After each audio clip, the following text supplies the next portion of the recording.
All right, CrossFit Huntsville, here's our at-home workout for Monday, March 23rd. I'm gonna brief the workout, then we're gonna show the movements and talk about different ways you can modify them based on the equipment that you have at home, and then we'll give you a warm-up to get you ready for the WOD. So this is gonna be 4 times. It's gonna alternate between thrusters and jump rope or a ski jump or mogul jump of some sort, which we'll demonstrate in just a little while.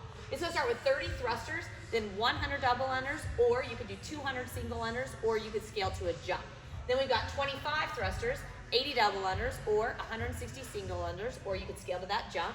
20 thrusters, 60 double unders, or 120 single unders, or the jump option. 15 thrusters, 40 double unders, or 80 single unders, or your jump. And then 10 thrusters, 20 double unders, 40 single unders, or your jump option. So it just depends on what you're gonna do for your jump as far as whether you wanna do the same number of double unders or double it, and we'll show those options when we go over the movements. All right, guys, we're going to talk about the movements in the workout today and how you can do them based on the equipment that you have at home. So first is the thruster.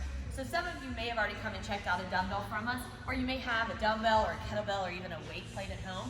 And in that case, you could obviously use that object to do the thruster. A couple ways to do it. If it's a little heavier for you, you could just hold it like this and use both hands to take it up overhead. So in this case, you would hold it in the front rack, you do a full squat, and then lock it out overhead on each rep. Now, if it's a little bit lighter for you, you could do it in a single arm fashion. So you could do half the reps on one side. So you do half the reps using one arm.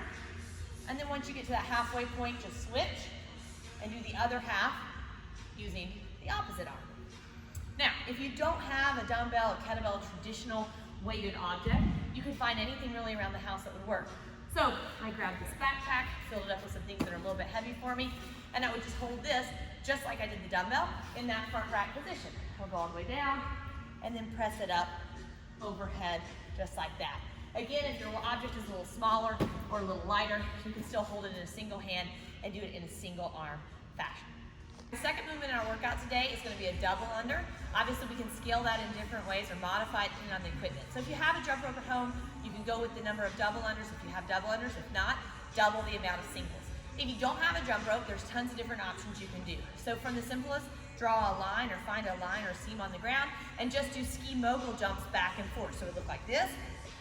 And in that sense, you would want to do double the amount of double unders, so 2 to 1, the same like you would do single unders. If you've got a dumbbell, maybe you could do those ski jumps just the same over the dumbbell. Same thing, just like that. Either 1 to 1 or 2 to 1, just depending on how difficult that is for you. If you're using an object like we showed you with the backpack, you could again jump over that, right? And that's gonna be a little bit harder for me, so I'd probably just go 1 to 1, the same number of double unders each round as jumps over my object. And then finally, there's other things you can do to create a little bit higher jump if you want to make it a little harder. So we just took this broom, set it right on this chair, and now we've created something for us to jump over. So I can turn sideways and still do those jumps. And again, I would do 1 to 1 on those, same number of double unders as those jumps over a higher object.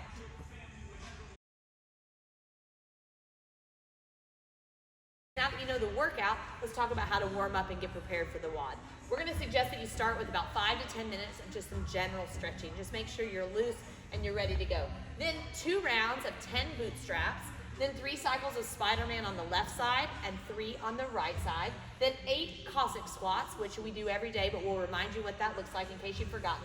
5 inchworms with a 1 push-up at the bottom of each inchworm, and then 10 air squats. You do that for 2 rounds just to kind of get the blood flowing and get comfortable. Then take a little rest if you need to, and then activate with 2 rounds of 5 thrusters with whatever you chose to use, whether it be a weighted object from home or a dumbbell or kettlebell that you already have, and then 10 jumps, whatever style you're going to do, whether it be double unders, single unders, or those ski jumps that we showed you previously when we went over the movements.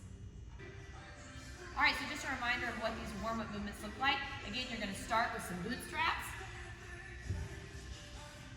Then you're going to go into that Spider-Man. So remember, that's where we get down in that lunge, nice and deep.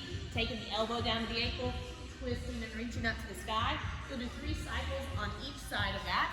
Then we'll go into our Cossack squat. You're going to have that nice wide stance. You're going to do the one-legged squat, keeping the heel all the way on the ground. Just go as low as you can, alternating back and forth. You'll do 8 reps of that.